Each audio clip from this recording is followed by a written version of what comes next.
Livro do Gênesis, capítulo de número 28, a partir do versículo de número 10. Pode estar sentado mesmo, tá? Partiu, pois, Jacó de Berseba e se foi a Harã. Chegou a um lugar onde passou a noite, porque já o sol era posto, e tomou uma das pedras daquele lugar e a pôs por sua cabeceira, e deitou-se naquele lugar, e sonhou. E eis uma escada era posta na terra, cujo topo tocava nos céus. E eis que os anjos de Deus subiam e desciam por ela. E eis que o Senhor estava em cima dela e disse: Eu sou o Senhor, o Deus de Abraão teu pai, o Deus de Isaque. Esta terra em que estás deitado eu te darei, a ti e a tua semente. E a tua semente será como o pó da terra. Estender-se-á ao ocidente, ao oriente, ao norte, ao sul, e em ti e na tua semente serão benditas todas as famílias da terra. E eis que estou contigo e te guardarei por onde quer que fores, e farei tornar a esta terra, porque te não deixarei até que te haja feito o que te tenho dito. Acordado, pois, Jacó do seu sono, disse: Na verdade, o Senhor está neste lugar, e eu não o sabia. E temeu, e disse: Quão terrível é este lugar! Este não é outro lugar, senão a casa de Deus, e esta é a porta dos céus. Amém, igreja? Inclina a sua cabeça. Pai, nós vamos caminhar agora pela revelação da sua palavra, e na medida em que eu estiver conduzindo seus filhos dentro da história, o Senhor tem plena liberdade de tomar os Jacós aqui na sua mão e dar a eles sonos profundos, sonos espirituais, e que o céu se abra sobre a catedral nessa noite, e que uma escadaria desça do céu, e que daqui a pouco os anjos comecem a subir e a descer por ela, e chegue o momento em que todos nós vamos dizer: este lugar não é outro lugar, senão a casa de Deus, e aqui é o lugar onde a porta dos céus está aberta. Portanto, fala conosco agora, fica conosco, em nome de Jesus, seu Filho. E toda a igreja diz: quem pode dar uma salva de palmas a Jesus?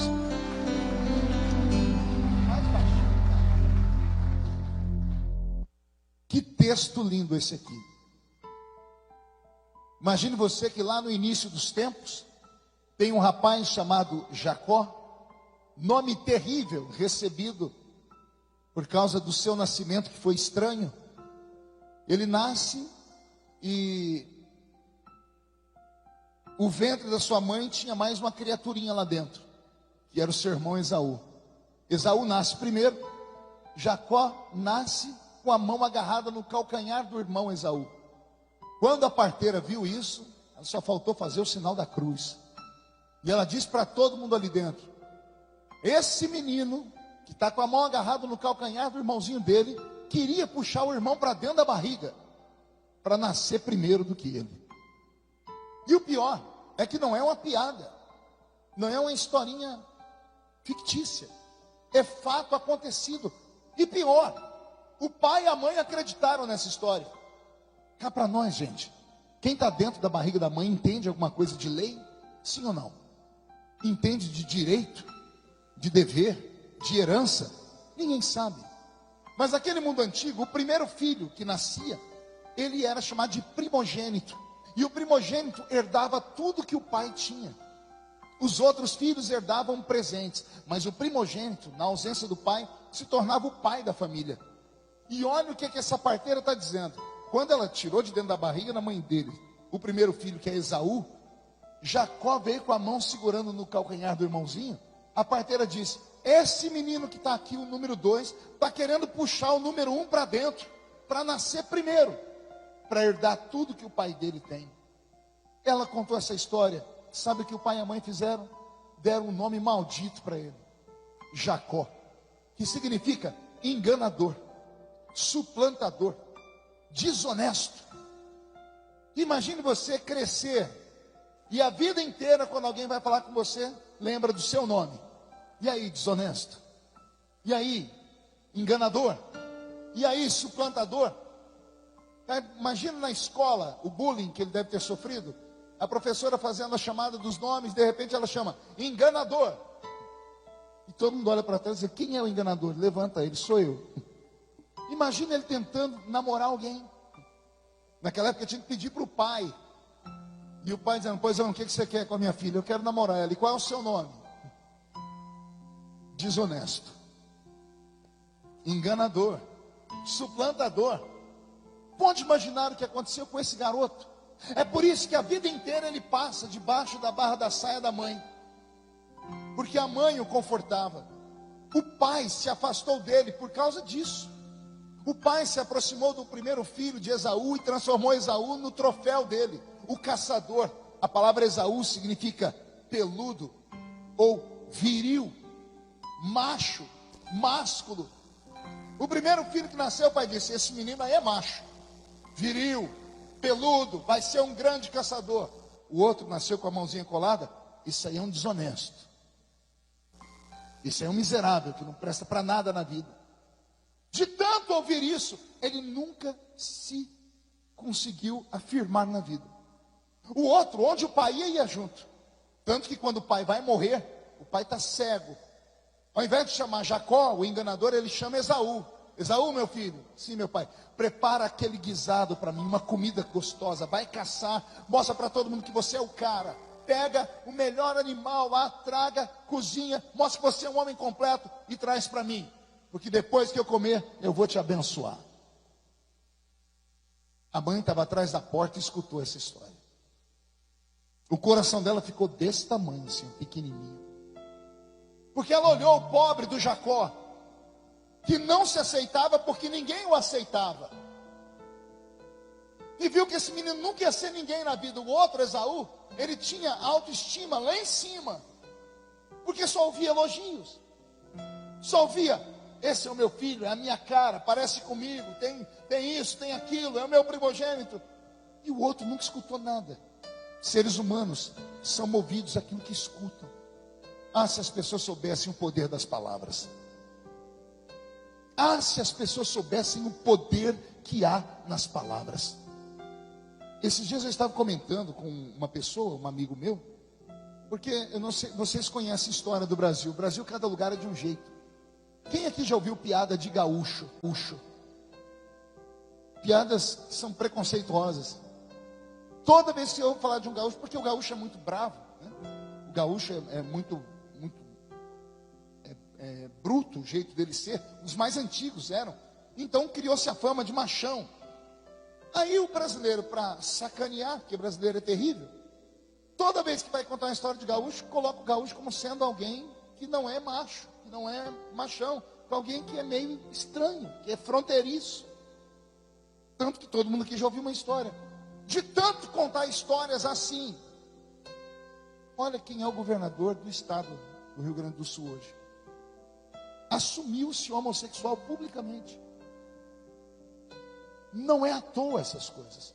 Palavras têm poder. Palavras ditas, não da boca para fora, mas palavras ditas com o peso do coração, podem atrasar a vida de uma pessoa, como pode colocar a pessoa para cima. Tem pessoas aqui dentro que não se deram bem na vida até hoje, porque todas as vezes que vem uma oportunidade, ao invés de acreditar na oportunidade, lembra de tudo que falaram para ele. Você não presta, você não vale nada, você é um vagabundo, você é uma mulher de vida duvidosa, você é isso, você é aquilo, você é aquilo. Há um trauma carregado que fez uma esfinge, um caixão, que te deixou morto-vivo. E você não consegue se livrar disso.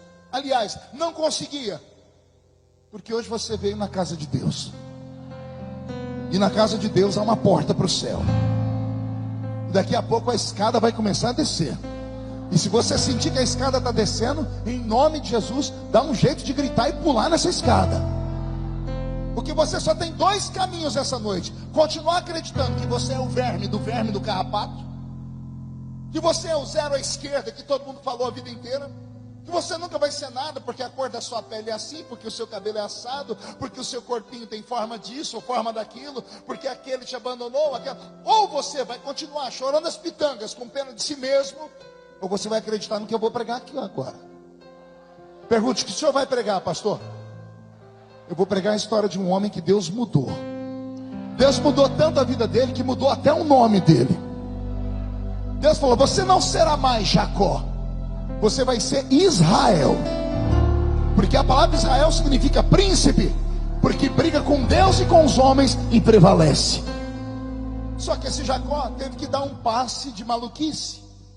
E o passe de maluquice foi acreditar em alguém que estava do lado dele, dizendo assim: eu vou fantasiar você daquilo que você não é. E você vai diante do seu pai. Mas mãe, isso não é enganar? O seu pai não te chamou de enganador a vida inteira? Então ele vai experimentar daquilo que ele vai experimentar do veneno que ele plantou em você. Foi seu pai que deu esse nome de enganador. Ele te chamou de enganador a vida inteira. Então agora você vai enganar ele. A mãe de Jacó colocou nele uma roupa de pele de animal. E tinha pelos. Porque Esaú significa peludo. E Jacó era lisinho. O pai estava cego. Quando Jacó entrou dentro do quarto do pai com a comida, o cheiro foi no nariz de Isaac. Isaac, que é o pai, se sentou na cama e disse: o cheiro está bom, se aproxima, meu filho. Quando ele se aproximou, eles começaram um diálogo. O pai disse assim: calma aí, essa voz não é voz de Esaú. Se aproxima, deixa eu colocar a mão no seu braço. Porque Esaú era peludo. E de repente o braço está esticado. E o pai toca no braço de Jacó. E o braço dele tem pelos. Mas não são pelos humanos, são pelos de animais. E o pai disse: a voz não é, mas o couro é. Então vou abençoar você. Essa história é contada dessa forma. Mas eu, como sou uma pessoa muito curiosa, fiz questão de um dia pegar uma roupa de pelo de animal, só para ver se dá para confundir, Adelto. Pelo de animal com pelo humano. Quem tem cachorro aqui em casa, gato? Senhoras que tem cachorro e gato, que tem um marido que é peludo, parece um urso, Tony Ramos, tem aí? Você já tocou no pelo do seu gato, do seu cachorro, e passou no peito cabeludo do seu marido? Dá para confundir? Sim ou não? Estou falando de novo, sim ou não? É claro que não. Nenhuma pessoa normal confunde pelo de animal com pelo de pessoa. A pergunta que fica é: por que foi que Isaac naquele dia disse: é Esaú, vou abençoar? E aí meu coração se encheu de alegria. Porque quando o pai ouviu a voz de Jacó e viu que Jacó estava enganando ele, a ficha do pai caiu. Eu sou o culpado. Eu transformei esse menino no enganador. Eu estou colhendo o que eu plantei.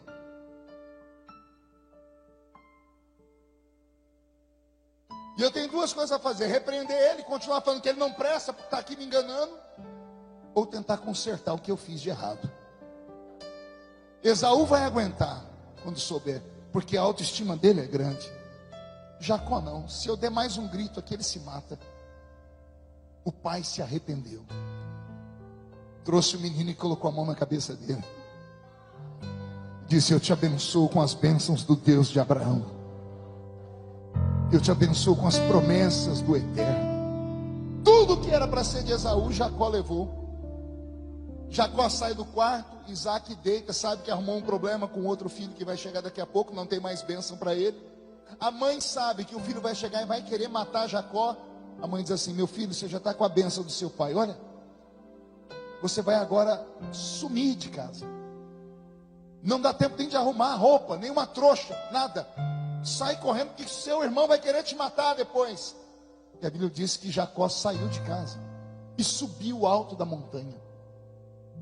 No deserto à noite a montanha fica extremamente fria e ele não tem roupa de frio. Ele não tem uma cama. A Bíblia diz que quando o sono bateu, ele pegou uma pedra. Pegou o quê? Não ouvi uma? E pôs por travesseiro. Eu amo esses detalhes da Bíblia, sabe? A Bíblia podia dizer que só que ele deitou lá no deserto e dormiu. Não, mas a Bíblia desenha. Ele pegou uma pedra e colocou por travesseiro. Pedra por travesseiro fala de noite de insônia. Fala de tortura, de angústia. Fala de falta de crença em si mesmo. É quando nada dá certo, é quando a insônia vem, se torna uma amiga sua, você vê as horas passar e você não consegue dormir, o coração está apertado, você está aflito. Ele pegou aquela pedra e pôs por travesseiro. É o diabo do lado dizendo assim: não vai dormir. Só que Deus é tão bom que quando a bênção vem, a maldição sai. Até o travesseiro de pedra é transformado num travesseiro de pena de ganso. Porque a Bíblia diz que Jacó não só dormiu, ele dormiu e sonhou. Uma irmã entendeu. Porque ele poderia ter dormido e tido um pesadelo. Sim ou não? Ele enganou o pai, enganou o irmão, fugiu de casa, está ameaçado de morte, não sabe quando vai voltar para casa. Era para ele ter tido um pesadelo. Mas a Bíblia diz que ele teve um sonho. E o sonho foi assim: o céu abriu e uma escada desceu. E quando ele olha no pé da escada, aí tem outro texto que é muito difícil entender, porque a Bíblia diz que a escada desceu do céu. E ele olhou e viu anjos que subiam e desciam. Se a escada desceu, não era para os anjos primeiro descer, para depois subir?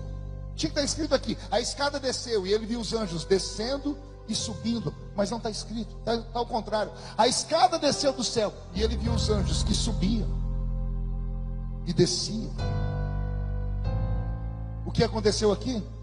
Os anjos já estavam do lado dele. Os anjos não chegaram naquela hora. Os anjos já estavam do lado dele, mesmo sendo ele o enganador. Porque Deus já havia escolhido ele para algo extraordinário. É o que Deus manda te dizer aqui nessa noite. Não interessa o que aconteceu na sua vida até agora, o anjo do Senhor acampa ao seu redor, está te protegendo, está te guardando. É por isso que até agora pode levantar contra você 11.000 demônios. 1.000 sempre cairá de um lado, 10.000 sempre cairá do outro lado, e você não pode ser atingido, porque Deus te escolheu. Pastor, o que Deus viu em mim? Não sei. Se eu soubesse, eu seria Deus. Às vezes eu olho para alguns crentes aqui e falo: Jesus, por que o Senhor salvou aquela criatura? Ela passa o culto inteiro me olhando com aquela cara feia, parecendo que foi batizado num pote de vinagre. Ah, se eu fosse Deus, eu te convidava a sair daqui, mas eu não sou Deus. Aí o Senhor manda te dizer assim: Marco, eu vi neles algo que você não viu ainda, e por isso o meu anjo está ao redor dele. Até agora, até hoje, o nome dele ou dela foi Jacó. A família não aceita, o trabalho não aceita, o vizinho não aceita, os parentes não aceitam, a sociedade não aceitam. Mas hoje, eles não vão dormir em pedra, vão dormir na minha presença. Não vão ter mais insônia nem pesadelo. Eu estou profetizando. Esta noite você vai dormir tranquilo, não vai ficar acordando com aquele frio na boca do estômago, com aquele desespero, não sabendo o que vai acontecer amanhã. Não, essa noite você vai dormir feito um anjo. E enquanto você estiver dormindo, sua mente não ficará perturbada. O Senhor te dará tranquilidade e paz. Eu estou profetizando tranquilidade e paz, porque uma porta vai se abrir no céu, uma escada vai descer do céu. Os anjos que já estão ao seu redor vão levar as suas orações, vão levar as suas súplicas, vão levar as suas lágrimas, e já já eles vão descer com as respostas. E quem viver verá, para ver o que Deus fará na sua vida nessa semana que se inicia. E se alguém acredita nisso, não dá só um grito agora, dá um berro de glória a Deus nesse lugar, para acordar a cidade inteira.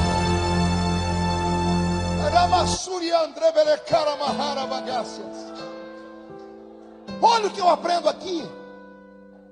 Ele não estava numa igreja bonita, com ar-condicionado e assentos confortáveis, como nós estamos.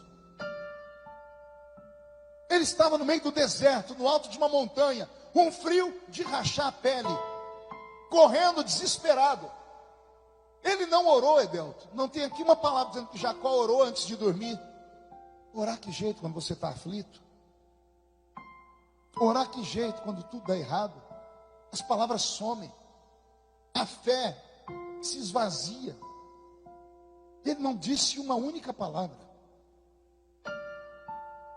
Mas agora a maldição tinha ido embora, e ele estava recebendo a bênção de um patriarca. Palavras de patriarcas têm poder. Palavras de pastores têm poder. Por isso eu tenho muito medo quando eu vejo um pastor amaldiçoar alguém. Porque a Bíblia diz, no Evangelho de Mateus, Eu dou poder a vocês que tudo que vocês perdoar na terra será perdoado, mas o que vocês reterem será retido. Por isso, ao invés de corroborar com aqueles que te amaldiçoam, eu estou aqui para dizer que Jesus vai te abençoar. E a bênção vai ser tão grande que vai pegar você e os seus filhos, você e o seu cônjuge, vai alcançar até a terceira e quarta geração da sua família, vai estender para os vizinhos, pelo bairro onde você mora, porque o Deus que te escolheu me ungiu nesta noite para te dizer que onde você estiver, uma porta do céu vai abrir ali naquele lugar. E agora eu entro aqui na parte mais sensível para mim, que é a parte que Jesus tocou no meu coração. Jacó diz assim: e acordado, pois, Jacó do seu sono, ele disse: na verdade o Senhor está neste lugar, e eu não sabia. E temeu, e disse: quão terrível é esse lugar! Este não é outro lugar, senão a casa de Deus, e esta é a porta dos céus. Diga comigo: porta dos céus. Onde a música para mim, filho? Porta dos céus. Portais para mundos invisíveis. Eu nunca tinha pensado nisso. Porque quando você passa numa rua, você vê, geralmente em encruzilhada ou em cachoeira, ou na porta de algumas casas, os inimigos, que são feiticeiros, vão e colocam ali oferendas, objetos. E quando eles estão colocando as oferendas e os objetos, eles fazem as rezas, os mantras deles. Por que é preciso fazer isso? Pergunte para mim, por que, pastor? Existem 3 mundos que são paralelos: o mundo do homem, o mundo de Deus e o mundo dos demônios. O mundo do homem é um mundo físico, material, e só pode ficar na matéria aquilo que é matéria. O mundo de Deus e o mundo do diabo são mundos invisíveis. É mais ou menos como se você estivesse olhando para um espelho, e lá dentro do espelho tem um outro mundo. Aí você tenta atravessar. Todo ser humano é bobo, todo mundo já fez isso. Viu que não estava ninguém olhando, botou a mão no espelho. Por quê? Só para ter certeza. Você está vendo um outro mundo lá dentro, a sua vontade é atravessar ele, mas não tem como. Talvez por isso aquele escritor europeu escreveu aquela fábula que virou até filme, Alice no País das Maravilhas. Uma menina que vê um espelho mágico, ela entra dentro do espelho e que vê um outro mundo lá do outro lado. A mente humana, porque o homem tem essa curiosidade de conhecer outros mundos. Há um mundo paralelo ao nosso, um não, 2: mundo espiritual do mal e mundo espiritual do bem. Como esses mundos são espirituais, há leis estabelecidas. A primeira lei: matéria não vai no mundo espiritual. A segunda lei: mundo espiritual não vem onde está a matéria. Porque são mundos estabelecidos. Você está vendo algum anjo aqui dentro? Se tiver, aproveite que ele já vai embora. Não tem. Por que você não vê? Porque eles são espirituais. De igual forma, você está vendo algum demônio aqui dentro? Não, porque eles são invisíveis. Mas você está vendo homens e mulheres de carne e osso? Sim ou não? Por quê? Porque este mundo é nosso. O que é que o diabo entendeu? Que para entrar no mundo dos homens, ele precisa que o dono do mundo convide ele para entrar. E só tem uma maneira dele entrar: é através da matéria. E como é que ele entra através da matéria? Os filhos das trevas pegam sacrifícios, pegam objetos que são caros a eles, pegam comidas sacrificadas a ídolos, pegam bebida cara, cigarro caro, pegam dinheiro, pegam coisa assim, vão numa esquina ou na porta de alguém e faz lá uma mandinga. E quando eles criam isso, eles estão dizendo: nós, seres humanos de matéria, donos do mundo, estamos aqui abrindo um portal. Estamos criando aqui uma porta para que o inferno desça na casa dessa mulher, para que o inferno desça naquela empresa, para que o diabo tome conta daquela rua, para que o diabo tome conta daquele casamento, para que o diabo tome conta daquela mente. Eu trabalhei numa fábrica de velas aqui em Orlândia, muitos anos atrás, e nós só fazíamos velas brancas e algumas velas coloridas. E aí eu fui obrigado a estudar para entender para que eram as velas coloridas. E eu fui até Ribeirão Preto, loja de um homem chamado Sr. Garrido. O Sr. Garrido, ele era o maior distribuidor de velas para centros de feitiçaria da região. E ele me levou lá dentro da empresa dele. E na frente tinham lá as velas comuns, vela de 7 dias, 9 dias, vela branca, vermelha, roxa, tudo. As imagens de entidades. Mas no fundo da loja dele, ele tinha um lugar que dava arrepio. Ele disse: isso aqui não é para qualquer um. Isso aqui é só para feiticeiros que conhecem o poder das obras escuras. Quando eu entrei, tinha um monte como é que chama? Estantes com velas em formatos de tudo que você imaginar no corpo humano. Eu vi velas em forma de cérebro, vela em forma de boca, de orelha, de olhos, de órgãos genitais, de coração. E eu falei: o que é isso aqui, seu Garrido? Ele disse: isso aqui é quando o feiticeiro quer acabar com a vida de alguém, quer deixar uma pessoa louca. Ele pega essa vela aqui em formato do cérebro, faz os sacrifícios e acende uma vela. Quando a vela derrete, dá um curto-circuito na mente da pessoa.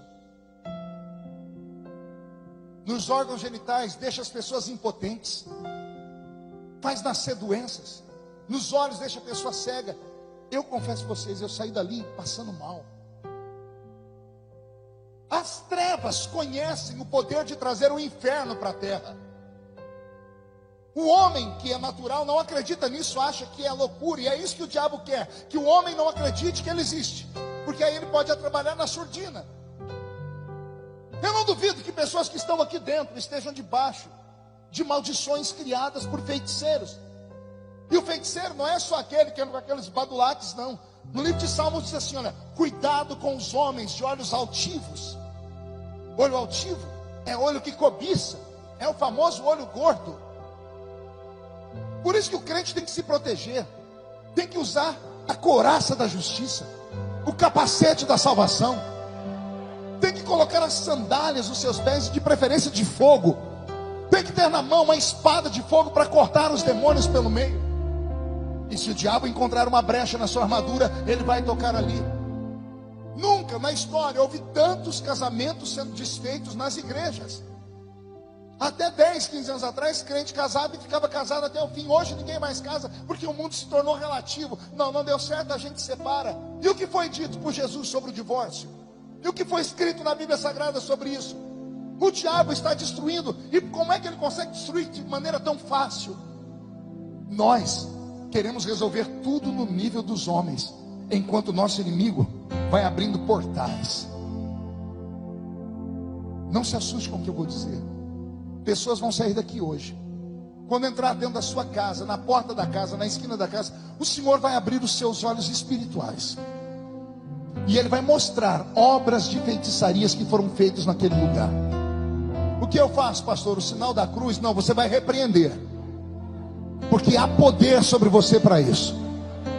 Há poder sobre você para isso. Eu estou falando com crentes lavados no sangue de Jesus Cristo aqui. Crente que tem o nome escrito no livro da vida não tem medo de Zé Pilintra, Zé Pilantra, Exu Caveira, Tranca-Rua. Não tem medo disso. O Senhor te levanta hoje como alguém que vai quebrar as maldições. Alguém acredita nessas loucuras aqui? Então reage, dá um glória a Deus mais forte, porque isso aqui é pesado. Os filhos das trevas sabem como fazer mandingas. E não, por favor, não pense que é mentira.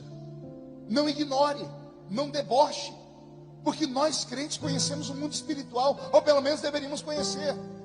Ah, pastor, eu não acredito em maldição, não acredito em praga, não acredito. Mas você acredita que a gente fala em língua estranha sem nunca ir na escola para aprender outro idioma? Você acredita quando a gente ora e chora, Jesus desce no culto? Você acredita em cura sem médico atuar? Como é que você acredita de um lado e não acredita do outro? Se você acredita no mundo espiritual, tem que acreditar nele completo. Mas agora eu tenho uma coisa boa para te falar. Se homens e mulheres que trabalham para a escuridão conseguem criar portais na porta das casas, nas encruzilhadas, na entrada das cidades, E ali, através daquele portal, o diabo entram os demônios para dominar. Os filhos de Deus também têm poder para criar portais. Meu corpo arrepiou agora. Nós também, cara, temos poder para criar um portal, não para trazer o inferno, para trazer o céu na terra. Está aqui escrito na Bíblia, não estou inventando. Jacó disse: eu não sabia que Deus estava nesse lugar. Deus manda te dizer, Ele está com você em lugares que você jamais imaginou.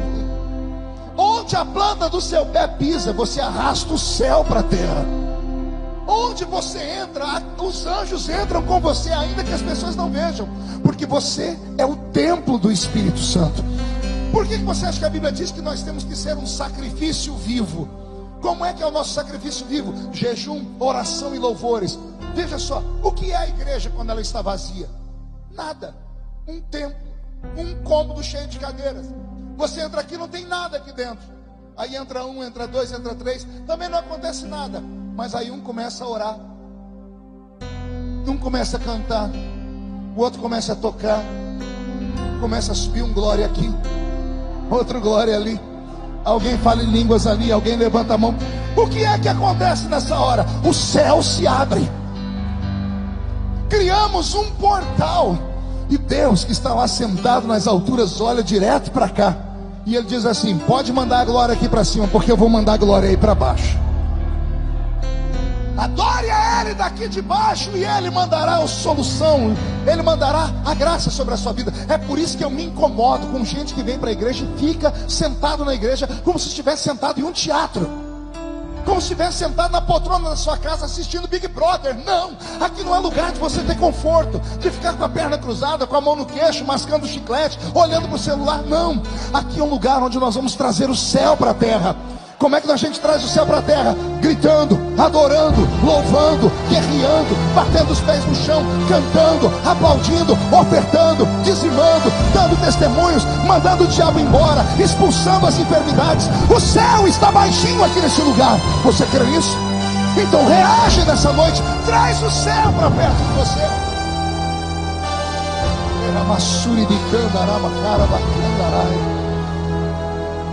Você vai sair por aquela porta hoje com essa consciência: onde a planta do meu pé pisar, o Senhor me dá por herança naquele lugar. A senhorita, o senhor. Você jovem vai sair daqui com essa consciência.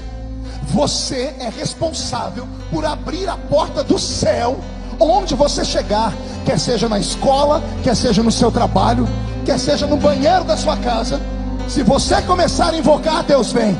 Se você começar a orar, Deus desce. Eu já estou ouvindo barulho de espadas aqui em cima, ó. Anjos e demônios estão degladiando. Eu já sei de quem é a vitória.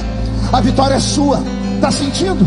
Esse arrepio que sobe pelo seu corpo, essa vontade de chorar, essa vontade de gritar, de ficar em pé. O que é isso, pastor? O céu abriu.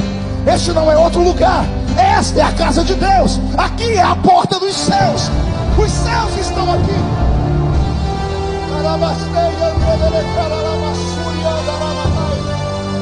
Ah, meu Deus. Por isso nós insistimos para que você cultue na sua casa. Não basta um dia por semana vir à igreja. Não é o suficiente. Não é o suficiente você vir aqui para a igreja de domingo em domingo. Não, pastor, eu venho também na segunda. Também não é o suficiente. O suficiente seria aquilo que o salmista disse: o meu desejo é habitar na sua casa, é morar aqui dentro, é abastecer a sua alma. O que é prioridade para você? Você trabalha 7 dias por semana, 5, 6, trabalha até a hora que for preciso. Por que você trabalha até a hora que for preciso? Porque você necessita, você acredita naquele trabalho. Por que nós não temos essa mesma habilidade com a igreja? Por que a gente vem na igreja quando dá? Eu estava ali na secretaria, no gabinete pastoral, a líder dos jovens entrou ali, começou a falar comigo, começou a chorar. Aquilo me tocou muito. Ela falou: pastor, pede por favor para os pais estimularem os seus filhos a vir no culto de jovens. Os próprios pais estão criando agendas paralelas para passeio e arrastando os filhos. Faz isso, continue assim. Seu filho está bem, né? Aí quando acontecer uma tragédia, Deus livre e guarde. Quando ele desviar da igreja, porque não vem aqui, não se alimenta. Quando a alma dele se encher das coisas do mundo, ele fala assim, não, sabe que não, mas eu não quero mais não. Aí quando ele estiver nas drogas, aí quando ele estiver na prostituição, aí vem aqui chorando, não, ora pelo meu filho. Por que você não faz isso hoje, enquanto ele está bem? Não é mandar ele para a igreja, não, no sábado. É vir com seu filho, estimular ele, ser um exemplo para ele. Você não é só um ser humano. Você é um ser humano que se divide em 3 partes: corpo, alma e espírito. Se você der uma olhadinha aí do seu lado agora, e eu quero que você faça isso, olhe para alguém do seu lado, escolhe uma pessoa, olhe o corpo dela, inteirinho assim, repara, hoje eu deixo, pode reparar. Olha esse corpinho aí em forma de um botijão de gás, de uma tábua de passar roupa, de um violão. Você olha e sabe por que a pessoa está desse jeito. Tirando aqueles que são enfermos, você vai falar, está comendo muito, não está comendo nada, está fazendo uma boa dieta, está balanceada. Você é capaz de ter dom de revelação só de olhar para o cabelo da irmã. Ó, vitamina A ali, ó. Se olhou para a pele, meu Deus, isso é vitamina D, ó. Né? Por quê? Porque o ser humano se alimenta. Aí deixa eu te dar contar um segredo. Por que pessoas lindas, ricas e abençoadas, com tudo aquilo que os normais gostariam de ter, dinheiro, homens e mulheres aos seus pés, prazeres, do nada se matam? Por que atrizes e atores se matam? Um dia desse eu estava assistindo aquele Batman, para mim foi emblemático, Batman, o Cavaleiro das Trevas, que ele enfrenta o Coringa, aquele Coringa que tem a boca pintada até aqui, não esse Coringa novo, do filme do Batman mesmo, aquele menino que fez o Coringa, ele entrou para a história, porque ele conseguiu encarnar um personagem, deu medo em todo mundo. Eu nunca tinha visto um Coringa daquele jeito. Aquele moço morreu, se não me falha a memória, com 23 ou 24 anos de idade. Imagine, 24 anos de idade, fez vários filmes em Hollywood, tinha a mulher que queria, o dinheiro que queria, a droga que queria, tinha a vida que queria, fama e tudo. Foi até perder a vida. Porque Robin Williams, eu sempre conto, ele fez um filme que todo crente tinha que assistir, Patch Adams, um filme emocionante. Ele só fazia filme para a família. Ele fez o Popeye, ele fez o Homem Bicentenário. O homem tinha 1,90 m de altura, olhos azuis, cabelo perfeito, corpo perfeito, bonito, rico, amado. Se matou. Aí você entrava no Twitter dele, estava lá Robert De Niro, Al Pacino, dizendo assim: por que, amigo? Você tinha tudo. Ele não tinha tudo. Porque ele cuidava só daquilo que os olhos veem.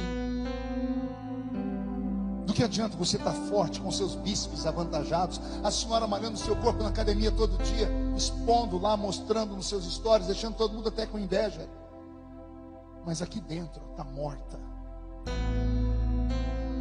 Aqui dentro não tem, está raquítica espiritualmente falando. É você, garoto. Aqui por dentro está morrendo. Se o diabo chegar aqui agora, se você for expulsar, é perigoso o diabo entrar dentro de você, porque você não se alimenta. Não basta vir à igreja uma vez por semana, 2 vezes por semana. É preciso ter um tempo com Deus em casa, lendo a Bíblia, orando, cercando a família, alimentando o seu homem espiritual. O diabo não tem medo da sua aparência, ele tem medo do que tem aqui dentro. Vocês se lembram, e eu encerro aqui, quando Jesus entrou na cidade de Gadara? Uma revelação para vocês. A Bíblia diz que Jesus atravessou o mar, e ao invés de entrar na cidade para pregar, Gabriel, ele entrou no cemitério de Gadara. Quando ele entrou no cemitério, a Bíblia diz que havia um homem preso com grilhões, ou só com correntes, porque nenhum grilhão o prendia, ele arrebentava, e ele vivia nos sepulcros comendo coisas podres. E a Bíblia diz que quando ele viu Jesus, ele correu para cima de Jesus para atacar. Mateus vai dizer que quando ele chegou perto de Jesus, ele caiu de joelhos. E ele disse: que temos nós contigo, ó Cristo. Só quem estuda vai entender o que eu estou falando. Jesus não era conhecido como Cristo, porque Cristo é o ungido. Ele era conhecido como Yeshua, Jesus.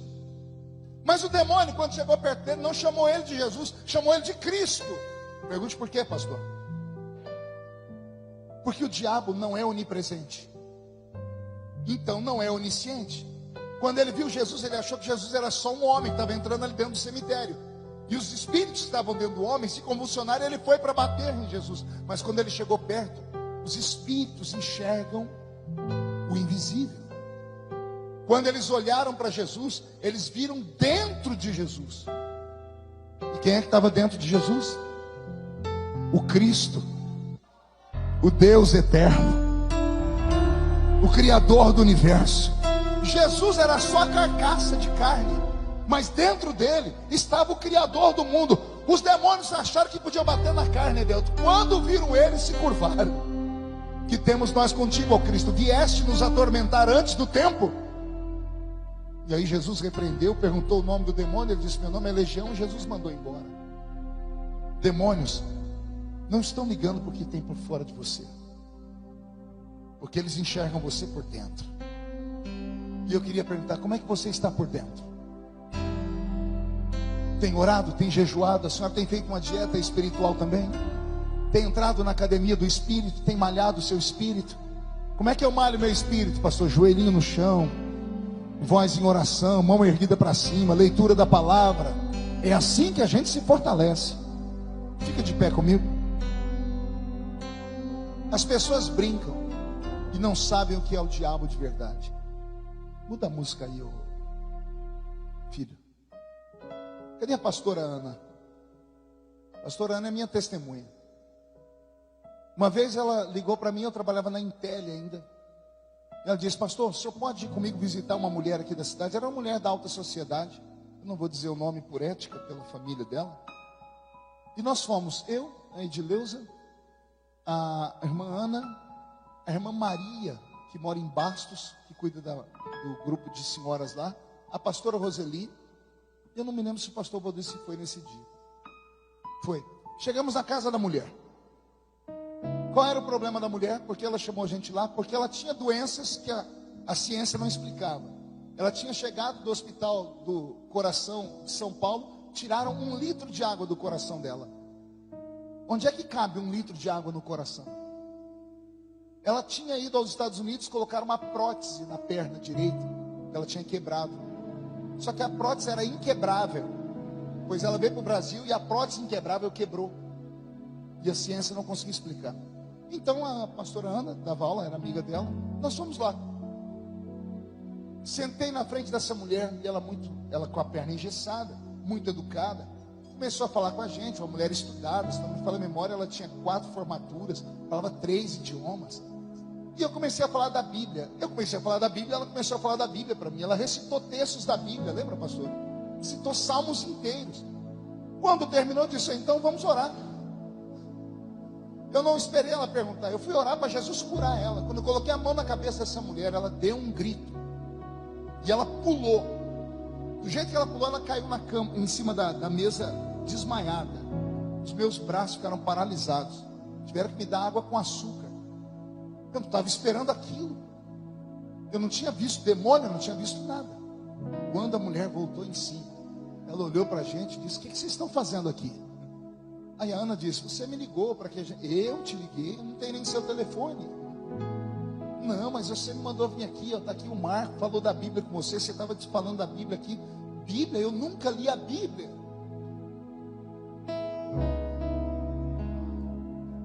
Ela não cria nem em Deus. Eu conversei com uma entidade, um demônio conhecia mais a Bíblia do que eu, escondido dentro dela. Mas quando começamos a orar, o portal abriu. E quando o céu desce, o diabo não suporta, ele é obrigado a sair. Aí saímos dali, terminamos, a mulher foi curada, né, Ana?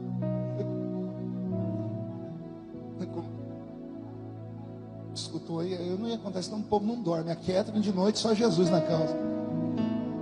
A cozinha dela parecia aqueles filmes de terror, panela voando, caindo, janela batendo. Passou o tempo, agora eu vou terminar, essa aqui é a cerejinha do bolo.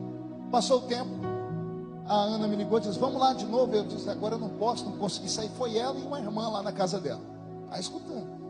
Quando a mulher abriu a porta, o portão, né? Ela estava no alpendre, elas entraram pela garagem. Quando a pastora Ana chegou na porta da sala, a mulher abriu a porta, oi Ana, pode entrar. A mulher virou as costas e a cabeça da mulher virou inteirinha para trás. A Ana, está ali a pastora Ana. O olho dela ficou branco. A Ana disse, parece que nasceu presas nela. E ela falou com uma voz cavernosa, quem vocês pensam que são? Quem é aquele garoto que veio aqui e pensa que ele é? Eu já voei em altas nuvens, lembra como se fosse hoje. Eu conheço a eternidade passada. A gente vai se encontrar. E deu uma gargalhada. Saiu ela e a irmã, sentaram lá na praça Mário Furtado e ficaram lá tremendo. Porque não eram demônios, eram potestades. Quando a mulher morreu, sabe o que descobriram no fundo da casa dela? Um quarto com uma grade. Ela tinha uma irmã amarrada. A irmã botou fogo na cama para matar os pais. Demônios que atormentavam a família inteira. Como é da alta sociedade, nunca tiveram coragem de contar para ninguém. Nós somos os únicos capazes de desfazer a obra do diabo. Vou repetir, você é a única pessoa capaz de desfazer as obras do diabo. E é isso que nós vamos propor nessa noite. As forças das trevas vão recuar. Quando você chegar no lugar, os demônios vão gritar. Deus vai dar autoridade para os nossos jovens. Onde vocês colocarem as mãos, os demônios vão fugir. Deus vai dar autoridade para os nossos obreiros. Deus vai dar autoridade para os nossos membros. Onde você estiver, na escola, no trabalho, dentro do seu consultório, o Senhor vai te mostrar o mundo invisível. Porque esta cidade será sacudida pela glória do eterno Deus de Israel. Se alguém acredita nisso, comece a adorar, por favor. Esse não é outro lugar.